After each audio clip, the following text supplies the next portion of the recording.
छोटे से कस्बे माधवपुर में रमेश चौधरी नाम का एक ईमानदार व्यक्ति रहता था। वह नगर निगम में सफाई निरीक्षक के पद पर था। पूरे शहर में उसकी एक ही पहचान थी, ईमानदार रमेश बाबू। न किसी से रिश्वत लेना, न किसी की गलत मदद करना, यही उसके जीवन के सिद्धांत थे। लेकिन जैसा होता है, ईमानदारी अक्सर भ्रष्ट लोगों को खटकती है। रमेश बाबू के ऑफिस में कुछ अधिकारी ऐसे थे जिन्हें उनकी सच्चाई से तकलीफें थी। रमेश बाबू की एक ही बेटी थी, नेहा चौधरी, जो एमए की पढ़ाई के साथ साथ सिविल सर्विस की तैयारी कर रही थी। वो समझदार, तेज और आत्मविश्वासी थी। पिता की इज्जत ही उसकी दुनिया थी। एक दिन की बात है, शहर में एक नया कचरा ठेका पास किया गया था। उस ठेके में करोड़ों रुपए का खेल था। रमेश बाबू को उस पर साइन करने थे, लेकिन उन्होंने कहा, जब तक पूरी जांच नहीं होगी मैं किसी भी कागज पर साइन नहीं करूंगा। यही बात उनके अफसर वीरेन सक्सेना को चुभ गई। उसने सोचा, अगर रमेश बाबू नहीं माने तो बदनाम करके हटवा देंगे। अगले ही हफ्ते अखबार में बड़ी हेडलाइन छपी, नगर निगम अधिकारी रिश्वत लेते रंगे हाथों पकड़ा गया। तस्वीर भी रमेश बाबू की थी, जबकि सच्चाई ये थी कि फोटो एडिट की गई थी। किसी ने व्हाट्सएप पर वायरल कर दी। मोहल्ले में चर्चा होने लगी। देखा, इतना बड़ा ईमानदार बनता था, अब समझ आया क्यों इतना नियम कानून की बात करता था। रमेश बाबू का सिर झुक गया। वे घर लौटे तो नेहा ने देखा, पिता के कांपते हाथों में अखबार था, आंखों में आंसू थे। नेहा बोली, पापा, क्या ये सब झूठ है? बिल्कुल झूठ बेटा, लेकिन झूठ की आवाज सच्चाई से तेज होती है।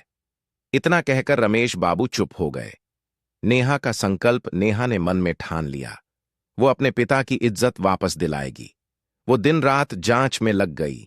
उसने सोशल मीडिया पर पोस्ट किया, मैं रमेश चौधरी की बेटी हूं, जिसने मेरे पिता पर झूठा आरोप लगाया है, मैं उसकी सच्चाई लेकर आऊंगी।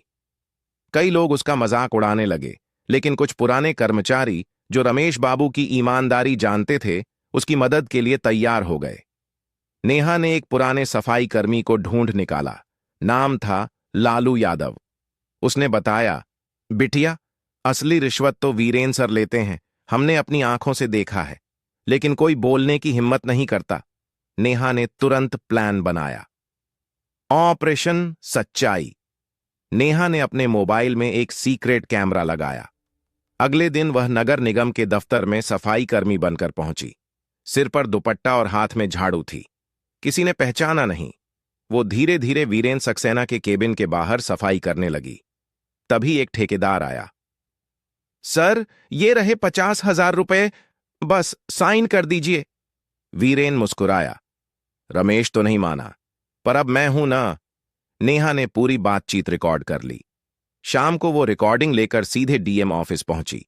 डीएम ने फुटेज देखा और अगले ही दिन एंटी करप्शन टीम भेजी गई। सच सामने आया और ऑफिस में छापा पड़ा। वीरेन सक्सेना के लॉकर से कैश, फर्जी दस्तावेज और ठेके की पूरी फाइल बरामद हुई। सबूत साफ थे। अगले दिन वही अखबार जिसने रमेश बाबू को बदनाम किया था, उसकी नई हेडलाइन थी, ईमानदार अधिकारी पर झूठा आरोप लगाने वाला पकड़ा गया, बेटी ने बचाई पिता की इज्जत। पूरा शहर नेहा की हिम्मत की तारीफ करने लगा। सोशल मीडिया पर हैशटैग ट्रेंड हुआ, जय बेटी की जीत। रमेश बाबू की आंखों में आंसू थे, पर इस बार गर्व के। उन्होंने नेहा से कहा, बेटा, आज तूने वो कर दिखाया जो मैं अपनी जिंदगी में नहीं कर सका। तूने झूठ को हरा दिया। नेहा मुस्कुराई, पापा, जब बेटी अपने पिता के संस्कार लेकर चलती है तो सच्चाई कभी हार नहीं सकती। 1 साल बाद नेहा ने सिविल सर्विस का एग्जाम पास किया और डीएसपी नेहा चौधरी बनी। उसके ज्वाइनिंग डे पर पूरा शहर उसे देखने आया। स्टेज पर उसने सिर्फ एक बात कही, अगर बाबू या नेहा की नहीं है, ये हर उस पिता की कहानी है जो अपने परिवार के लिए ईमानदारी से लड़ता है, और हर उस बेटी की जो अपने पिता की इज्जत की ढाल बनती है। कभी कभी समाज झूठ को सच मान लेता है, लेकिन एक बेटी की सच्चाई पूरे सिस्टम को झुका सकती है।